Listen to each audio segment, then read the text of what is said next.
Meus irmãos, eu vos saúdo com a paz do Senhor Jesus. Hoje, fazendo estreia no canal do meu irmãozão, Valdecir Cândido, um presbítero da igreja, é parte da família e recebi o convite da parte dele para estarmos fazendo uma participação no seu canal do YouTube, onde nós estaremos falando sobre a quarta lição da nossa revista da Escola Bíblica Dominical.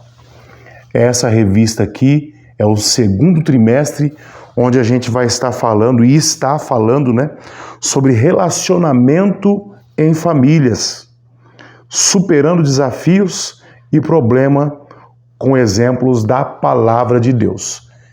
Nosso comentarista da lição é o pastor Elienay Cabral, um grande homem de Deus, que tem muito aí a nos ensinar neste trimestre sobre o assunto da família.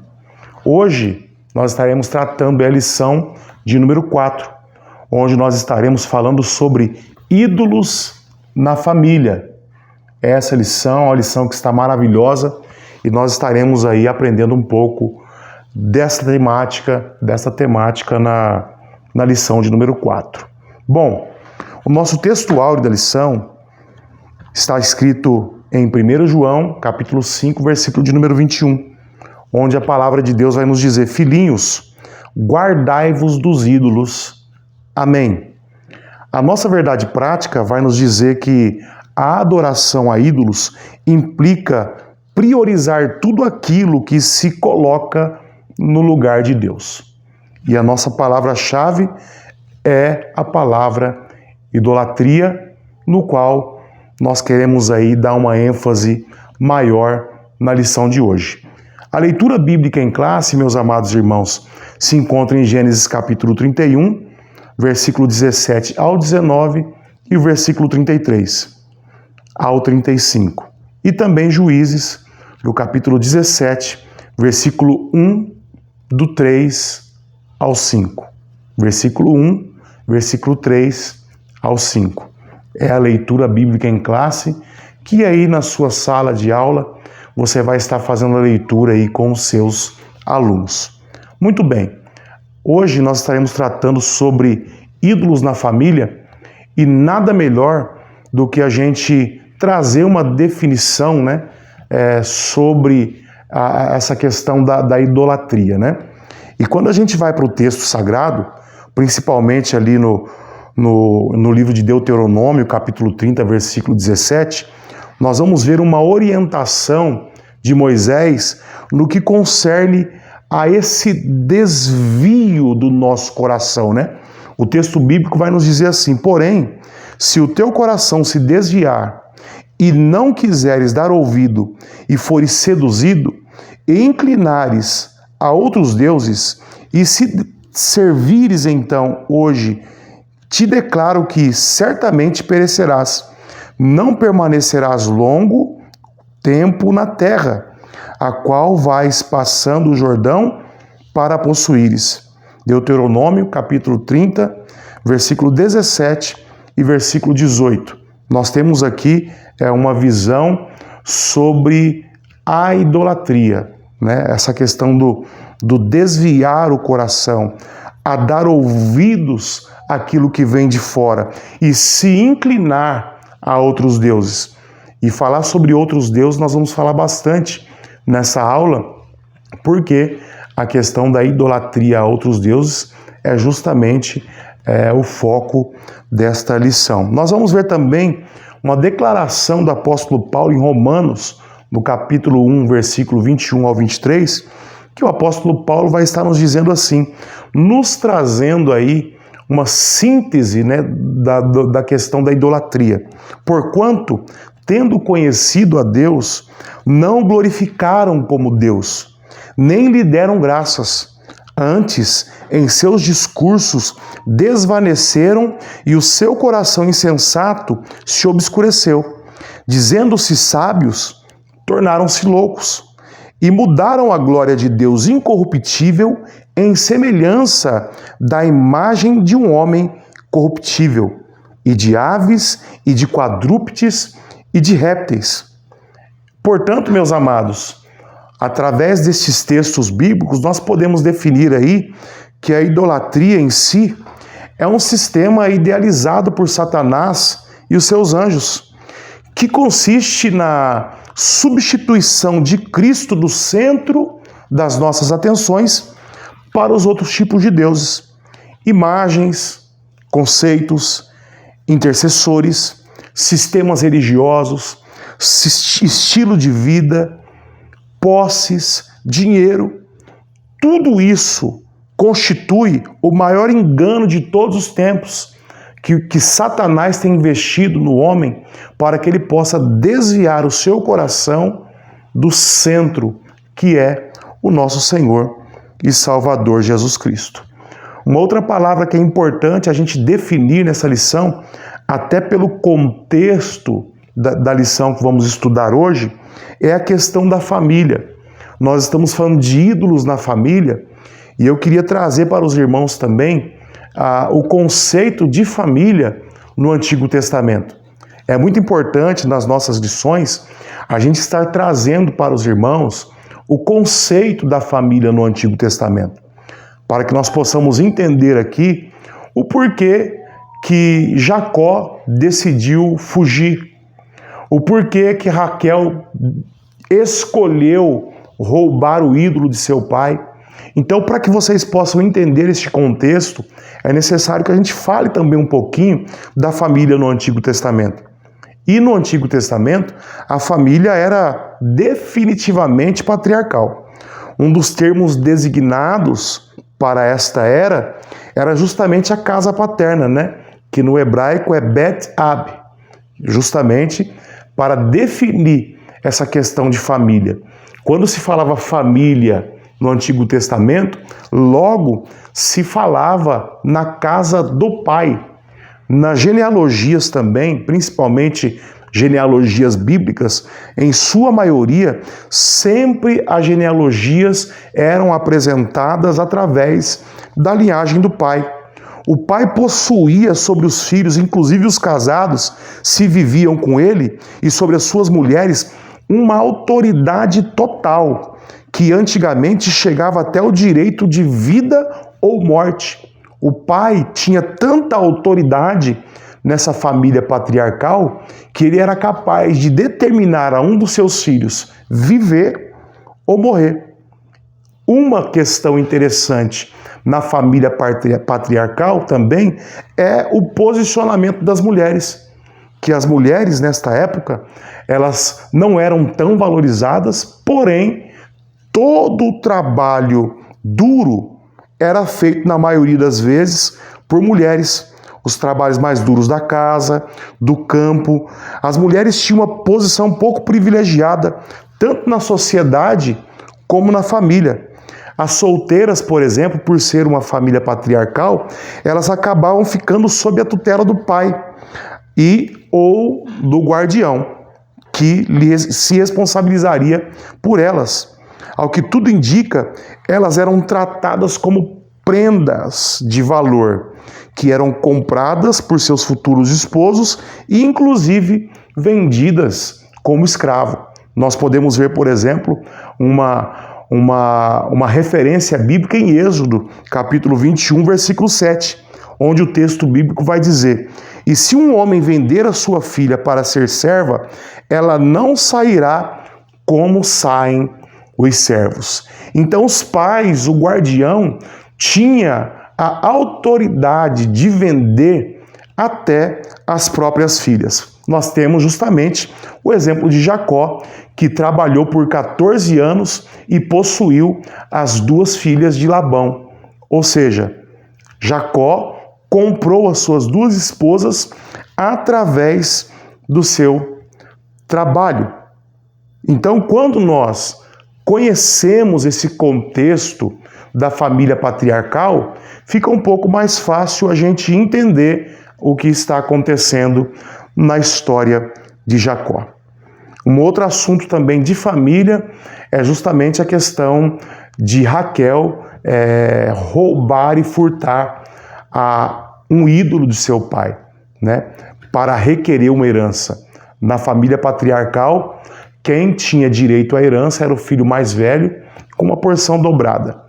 Ou, no caso, quando eles não tinham filhos homens, aí sim a herança ficaria para as mulheres. Bom, o ponto 1 da lição vai tratar justamente sobre os ídolos encontrados na tenda de Raquel. Bom, quando a gente fala desses ídolos encontrados na tenda de Raquel, nós primeiro precisamos falar também da fuga de Jacó e de sua família para a terra prometida. Eu contei todo esse contexto de família patriarcal justamente porque para você entender aí qual era o cenário que Jacó estava vivendo. Jacó, ele ficou na casa do seu sogro por pelo menos 20 anos.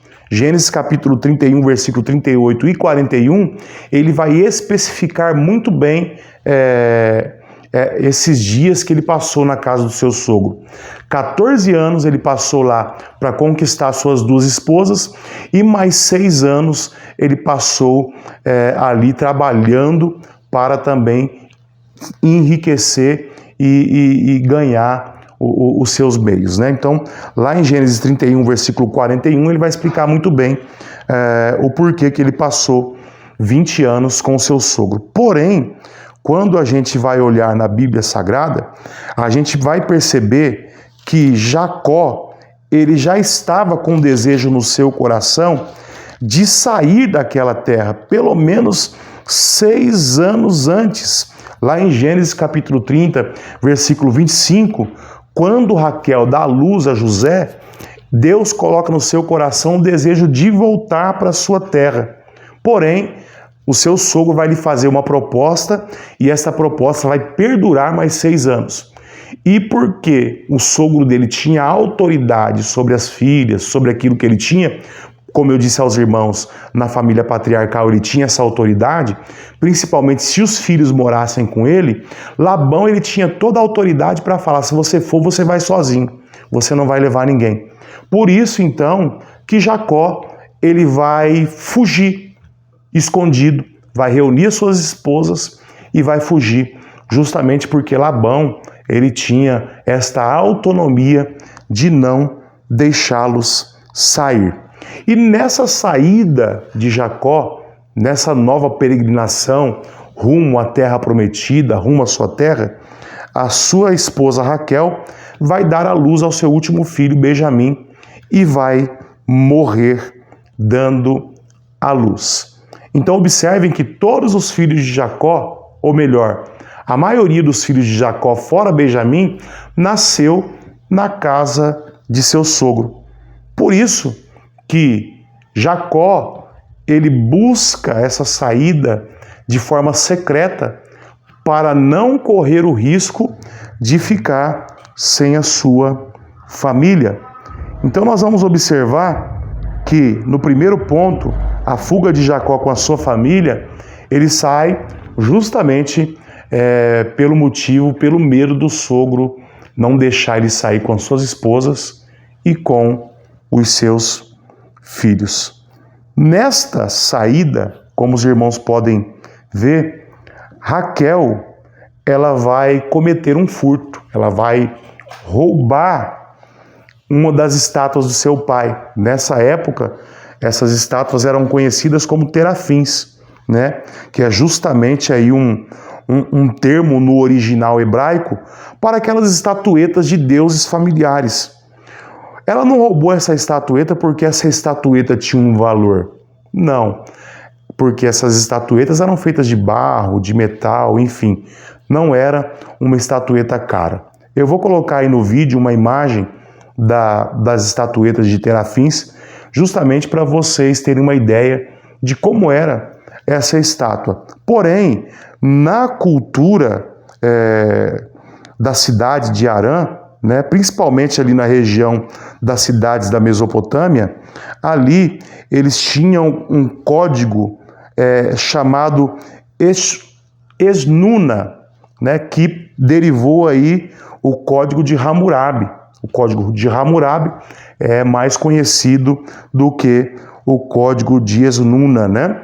Mas esse código, ele deixa claro para as pessoas que viviam ali em Harã e em suas cercanias, que quem possuísse, né, essa estatueta, né, este Deus familiar, ele também receberia o direito de receber herança. E quando Raquel rouba essa estátua, o que ela está fazendo? Ela não está pegando porque ela idolatrava aquele Deus. Na verdade, Raquel estava arrumando meios para não perder a herança de seu pai. Porém, ela tomando essa atitude, o que vai acontecer? Ela está desmerecendo e desacreditando em todas as promessas que Deus havia feito a Jacó. E como a gente definiu aqui na verdade prática, que a adoração a ídolos implica em priorizar tudo aquilo que coloca Deus em segundo plano, coloca Deus de lado, né, e exalta outros, o que ela está fazendo é isso. Ela está tirando a autonomia, a autoridade de Deus, as promessas de Deus sobre a vida do seu marido e tentando dar um jeito de garantir a herança dos teus filhos. Observem bem isso, irmãos. Jacó já era rico. Jacó já possuía riquezas, mas Raquel intentou em seu coração em dar um jeito para que ela pudesse garantir ali a herança dos seus filhos. E também existia um rancor também no coração das filhas de Labão, por quê? Porque elas vão declarar que ele não as valorizava, não é? Se vocês observarem aí em Gênesis 31, versículos 14 e 15, uma das declarações delas no versículo 15 é: não nos considera ele como estranhas? Ele não nos vendeu? Então observem que havia também uma marca no coração de desvalorização. Já que ele nos desvalorizou, eu vou pegar essa estátua e vou garantir a minha herança. Então, quando Raquel, ela pega o ídolo, ela não está ali para idolatrá-lo, não, pelo contrário. Ela está ali tentando dar um jeito para receber a herança, deixando de lado tudo aquilo que Deus havia prometido a Jacó. Se vocês observarem aí na declaração dela, você vai ver que Raquel também temia ao Senhor. Gênesis 31, versículo 16, a Bíblia vai dizer assim: porque toda a riqueza que Deus tirou do nosso pai é nossa e de nossos filhos. Agora, pois, faze tudo o que Deus te mandou. Raquel estava fazendo essa declaração para Jacó, quando Jacó declarou para ela e para sua irmã o plano de fugir. Amém, meus amados irmãos? Então vamos lá para o terceiro ponto da lição, onde a gente vai falar aí sobre a mentira que Raquel vai usar para esconder o ídolo. Observem que um erro sempre vai chamar um outro erro. Na verdade, quando a gente olha para Gênesis 31 e 16, a atitude de Raquel era de justamente fazer justiça com as próprias mãos. E nos nossos dias não é diferente. Muitos de nós temos promessas de Deus, muitos de nós temos chamadas de Deus, e algumas vezes a gente tenta apontar para Deus, mostrar para Deus como é que Ele deve trabalhar. E ela, com essa atitude, acabou tentando fazer justiça com as próprias mãos. E essa justiça com as próprias mãos levou ela a mentir. Como eu disse aos irmãos, um abismo puxará um outro abismo. Bom, meus amados, nós estaremos falando aqui um assunto sobre o segundo assunto, o santuário dos deuses na casa de Mica. Mica, ele era natural de Efraim. Ele morava nas montanhas de Efraim.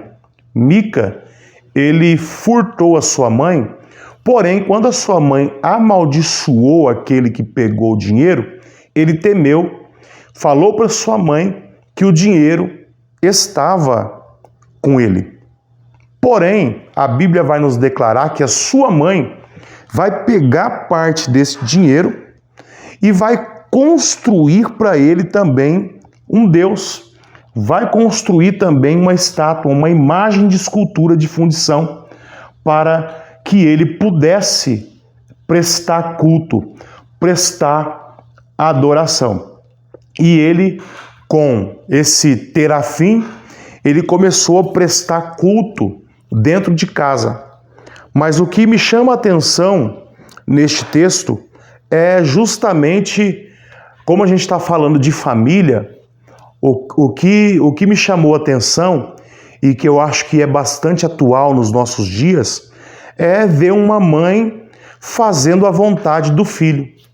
Vocês observaram no texto que interessante, meus amados?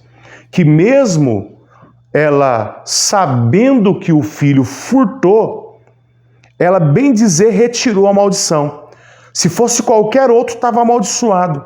Mas como é meu filho e ele está falando comigo aqui, ela vai declarar no capítulo 17 e no versículo 2, na parte final, bendito do Senhor seja o meu filho. Olha só, observem que ela amaldiçoou a pessoa que furtou, mas quando ela ficou sabendo que era o filho dela, o que ela fez?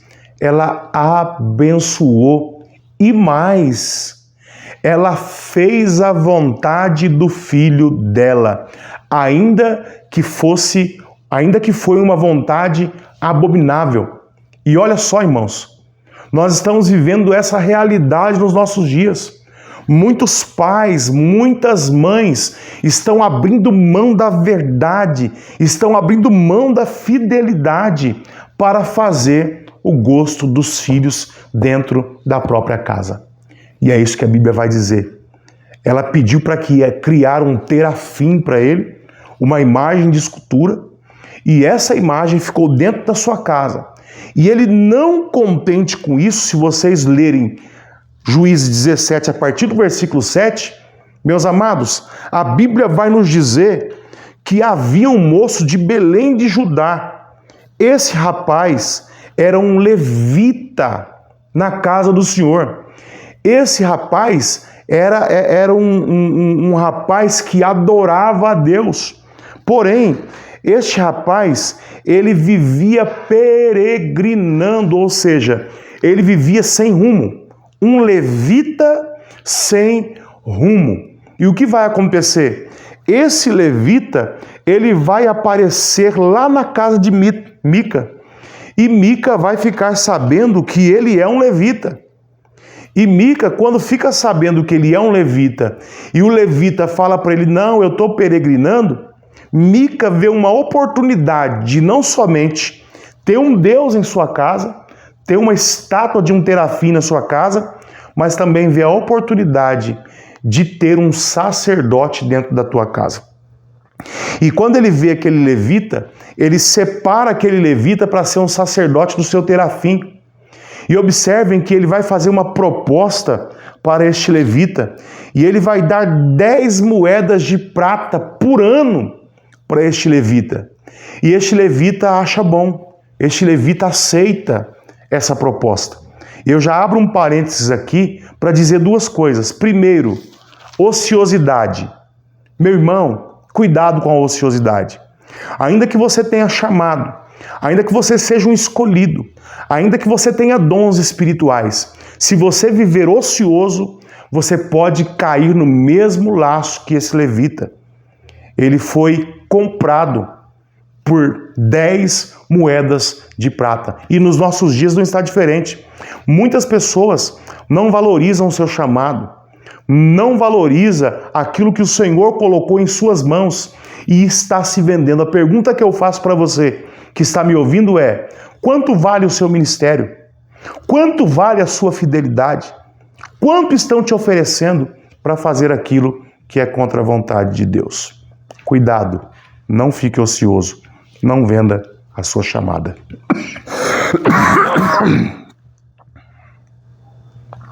Bom, meus amados, vamos tratar aqui então do terceiro ponto, que fala sobre a idolatria dentro dos lares. Bom, nós vamos trabalhar um pouquinho com os irmãos hoje para falar um pouquinho sobre os ídolos domésticos, né, dos nossos tempos atuais. Pastor Leandro, mas existe idolatria nos nossos dias? Sim, existe idolatria nos nossos dias. Eu vou voltar para falar para vocês essa definição de idolatria para vocês entenderem mais uma vez. A idolatria é tudo o que consiste, meu irmão, na substituição de Cristo do centro das nossas atenções. Então, quando Cristo já não é o meu alvo, quando Cristo já não é o meu foco, quando Cristo não é a minha primícia, eu tenho que tomar cuidado para eu não estar entrando pelo caminho da idolatria. E nos dias atuais, nós temos muitos meios de cair na idolatria. E é isso que nós vamos verificar agora. Pastor Leandro, existe ainda no nosso tempo idolatria? Sim, existe sim a idolatria. E nós temos alguns exemplos até mesmo aplicados na revista. Irmãos, tem muitas pessoas que colocam o seu bem em primeiro lugar, o seu dinheiro em primeiro lugar, o seu estilo de vida em primeiro lugar. Existem pessoas que idolatram os seus filhos. Deixa Jesus em segundo plano. Lembre-se, meus amados irmãos, tudo aquilo que nos tira, que tira Cristo da centralidade da nossa vida, pode se tornar um meio de idolatria. E nós precisamos colocar a idolatria para fora dos nossos lares. Como é que eu posso resistir? Como é que eu posso reagir contra esses movimentos de idolatria no nosso meio? Bom, para que possamos preservar a família que é atacada pelos vírus infectuosos do sistema mundano, é preciso quebrar os ídolos domésticos que roubam o lugar de Deus na nossa família. E hoje nós temos muitos e muitos meios que estão roubando o nosso tempo precioso com o nosso Deus. Nós temos os streamings, as séries e esses programas de televisão que têm tirado o nosso foco da presença de Deus. Meus amados, como o tempo é muito curto, não dá para falar mais, eu quero deixar a conclusão para os irmãos. Precisamos investir na família, criando barreiras espirituais e morais no seio dos lares, para salvar os nossos filhos e prepará-los para uma vida cristã sadia, que glorifique a Deus. Por isso, os ídolos da atualidade precisam ser tirados do nosso meio para que não venham roubar o lugar de Deus das nossas vidas. Meus irmãos, espero que essa aula edifique a sua vida, edifique a sua fé. Que Deus em Cristo abençoe. Pastor Valdeci, muito obrigado pelo convite. Deus te abençoe.